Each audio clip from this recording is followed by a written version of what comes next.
नमस्कार। अजय हिंदुस्तानी चैनल पर आपका स्वागत है। चैनल पर जो भाई नए हैं चैनल को सब्सक्राइब कर लें और बेल आइकन दबाना ना भूलें। ममता बनर्जी, पश्चिम बंगाल की ममता बनर्जी जो वहां की मुख्यमंत्री हैं,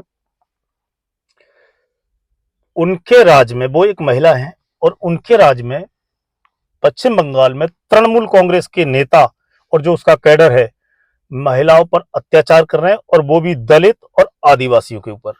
वो जो दलित और आदिवासी महिलाएं हैं, जो जो शेड्यूल कास्ट की लेडीज हैं या जो शेड्यूल ट्राइब की जो लेडीज हैं, उनके ऊपर चुन चुन कर शिनाख्त करके, खासकर जो हिंदू है, एसटी वाले और एससी वाले हिंदू, उनकी महिलाओं की शिनाख्त कर करके उनको उठाया गया, उनके साथ दुराचार किया गया है, रेप किया गया है, जमीन हड़प करने के आरोप है, जान से मारने की धमकी देने के आरोप है, और वो भी एक महिला के राज में, जो अपने को माँ माटी मानुष से जुड़ा हुआ बताती है और जो अपने आप को लोकतंत्र की और जनतंत्र की सबसे बड़ी चैंपियन बताती हैं। और भारत के कुछ नेता जो खुद को दलित राजनीति का चैंपियन बताते हैं, चंद्रशेखर रावण, मायावती, और भी बहुत सारे नाम हैं, उदित राज, बहुत सारे नाम है, बहुत सारे नेता हैं जो दलितों के नाम पर राजनीति करके अपना घर चला रहे हैं, अपनी दुकान चला रहे हैं। दलितों की राजनीति कर करके ही उन्होंने अपने घर भर लिए हैं और कहां से कहां पहुंच गए हैं। अरबों खरबों की दौलत जमा कर ली है कुछ नेताओं ने, तो सबकी बात नहीं कर रहा, कुछ नेताओं की बात कर रहा हूं। अरबों खरबों की दौलत जमा कर ली है, गरीबों की और दबे कुचले और SC ST शेड्यूल कास्ट और शेड्यूल ट्राइब की राजनीति करते करते वो कहां पहुंच गए हैं। मैं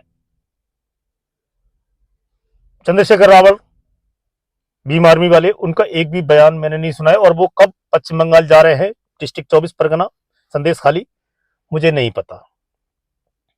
उदित राज जी, वो कब पश्चिम बंगाल जाएंगे दलितों आदिवासियों की आवाज सुनने के लिए, उनकी आवाज बनने के लिए। मायावती कब जाएंगी पश्चिम बंगाल, कब कैंडल मार्च निकलेगा इंडिया गेट पे, जो अवार्ड वापसी गैंग है वो कब एक्टिव होगा।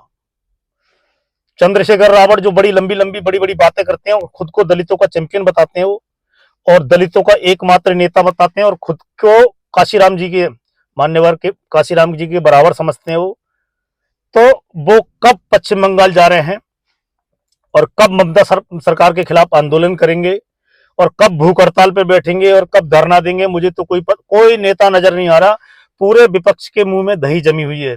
एक नेता नहीं बोल रहा है, कांग्रेस बोल रही है, वो भी उनकी लोकल लीडरशिप जो पश्चिम बंगाल की है, जिसमें अधीर रंजन चौधरी मुख्य है, जो प्रदेश अध्यक्ष है उनके, वो है, वो ही आवाज उठा रहे हैं। और बाकी मुझे नहीं लगता कि ये पार्टी का डिसीजन है, वो अपने लेवल पे कर रहे हैं।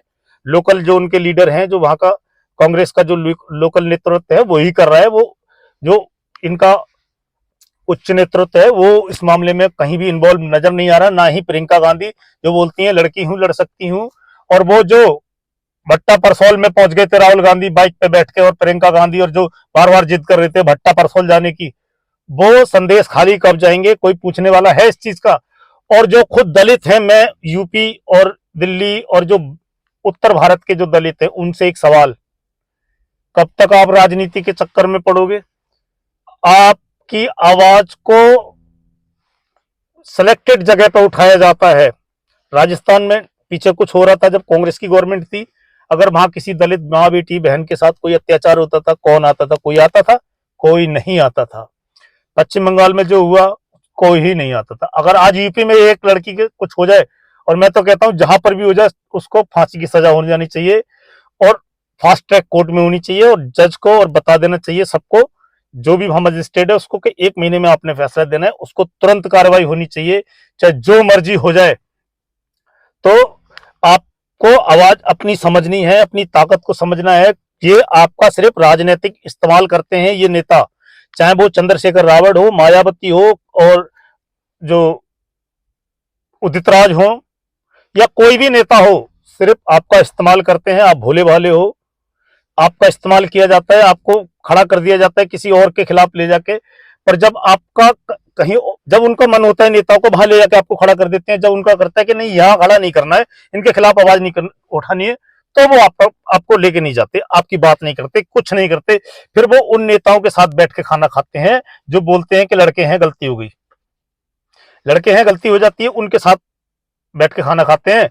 और चंद्रशेखर रावत जी, आप बहन मायावती पे जो गेस्ट हाउस में अटैक हुआ था लखनऊ में, समाजवादी पार्टी के गुंडों ने जो किया था, आज आप अपने आप को दलित चैंपियन बोल रहे हैं। मायावती से तो आप बड़े दलित नेता नहीं हो, आप आज उनके साथ खड़े हो जिन्होंने मायावती पर हमला करवाया था। मायावती ने भी हाल ही गठबंधन किया सपा से पिछले इलेक्शन में, ठीक है, पर आप तो मायावती से अलग हटके हो, आप तो उनसे अलग हो। तो आप तो अपना कुछ बताओ कि भाई मैं दलित बेटी, मायावती भी तो दलित की बेटी है, चलो उन्होंने तो राजनीति के लिए कर लिया, आप तो समाज सेवक बन रहे थे, आप तो अलग अलग बताते हो उनसे कि मैं अलग हूं, तो आप समाजवादी के साथ खड़े हो।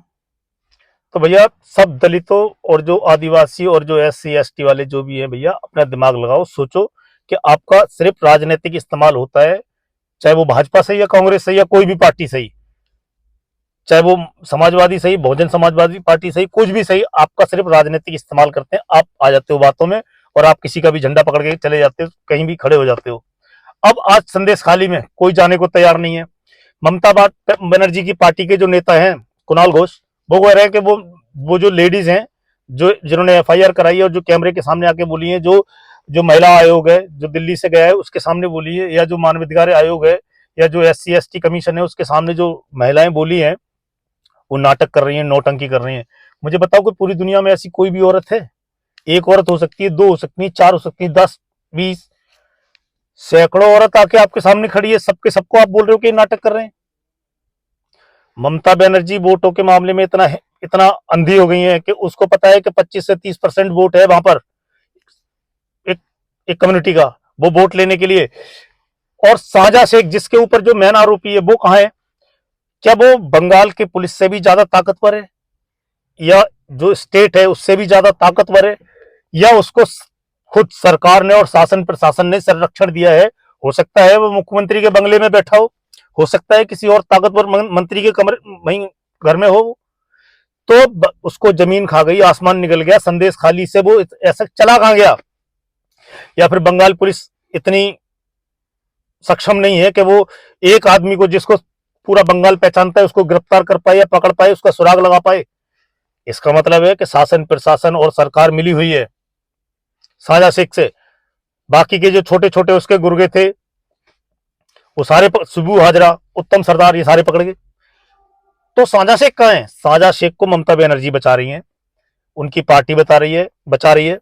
और जो कुणाल घोष जैसे नेता, शशि पांजा जैसी जो मैडम है वो बचा रही है, क्योंकि वो आती हैं और एक लफ्ज नहीं बोलती है। और ममता बनर्जी ने उसको साजा शेख को क्लीन चिट दे दी है विधानसभा में खड़े होकर कि साजा शेख का कोई रोल नहीं है और वो बेगुनाह है, उसको फंसाया जा रहा है। ये है ममता बनर्जी। पश्चिम बंगाल की जनता को चाहिए, इलेक्शन आएगा, इस चीज का जवाब मांगे ममता बनर्जी से कि ये ऐसा क्यों हुआ महिलाओं के साथ, उनकी इज्जत लूटी गई, उनको जबरदस्ती पार्टी कार्यालय बुलाया जाता था रात को 12 बजे, 1 बजे उनको पार्टी मीटिंग बोल के, क्या मतलब है? और आज पूरा संदेश खाली में उबाल है, गुस्सा है, साजा शेख के खिलाफ है, पर ममता बनर्जी और TMC के खिलाफ भी है। और बीजेपी को बड़ा मुद्दा मिल गया है, बीजेपी इसको हाथ से जाने नहीं देगी, और बीजेपी ने इस बार TMC को उसके ही गढ़ में घेर लेना है। और ममता बनर्जी फंस गई हैं। ममता बनर्जी, जो महिलाओं पे ममता के राज में अत्याचार हुआ है, या तो ममता उसको बचा रही हैं, मिली हुई हैं, नहीं तो अब तक सब अरेस्ट हो जाते, क्योंकि छोटे छोटे उन्होंने सब गिरफ्तार कर लिए। बोले 17-18 हमने गिरफ्तार कर लिए हैं, भैया 17-18 तो कर लिए, जो मेन आरोपी है वो कहां है? जो मुख्य आरोपी है वो कहां है? आप उसको बचा रहे हो। अगर वो हिंदुस्तान छोड़ के बांग्लादेश भी गया है ना, तो आपकी सरकार उससे मिली हुई है, तब वो गया है।